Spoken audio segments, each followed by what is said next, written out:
From meeting politicians and refugees to celebrating Mass to more than 50,000 people, Pope Francis had a busy 3-day trip in Budapest, Hungary. These are some of the best moments of the visit.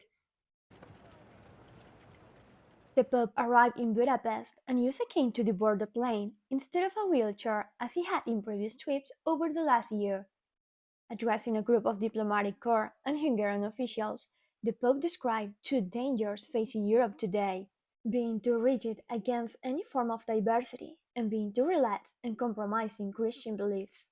E questa è la via nefasta delle colonizzazioni ideologiche che eliminano le differenze, come nel caso della cosiddetta cultura gender, che eliminano le differenze, o antepongono alla realtà della vita concetti riduttivi di libertà, ad esempio vantando come conquista un insensato diritto all'aborto, che è sempre una tragica sconfitta. On the second day of his trip, the Pope spent the morning at an institute dedicated to visually impaired children and young people, and those with special needs. The students showered him with songs.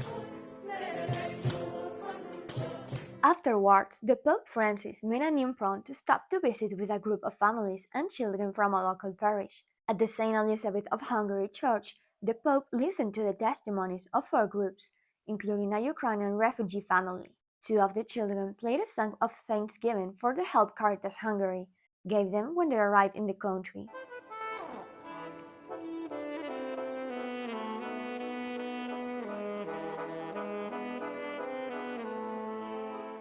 In his speech, Pope Francis encouraged all people, Christians and non-Christians alike, to help those in need, physically, mentally, and spiritually. Non basta dare il pane che sfama allo stomaco, c'è bisogno di nutrire il cuore delle persone. La carità non è una semplice assistenza materiale e sociale, ma si preoccupa della persona intera e desidera rimetterla in piedi con l'amore di Gesù, un amore che aiuta a riacquistare bellezza e dignità. On his last day in Hungary, the Pope celebrated Mass and prayed the Regina Coeli with more than 50,000 people. He expressed how the unity between different Christian groups after decades of Soviet persecution impacted him. È bello che i confini non rappresentano frontiere che separano ma zone di contatto e che i credenti in Cristo mettano al primo posto la carità che unisce e non le differenze storiche, culturali e religiose che dividono. At the Franz-Liszt International Airport, the President and Hungarian ambassador to the Holy See said goodbye to Pope Francis with a white rose to leave in front of the icon of Mary at the Basilica of St. Mary Major in Rome.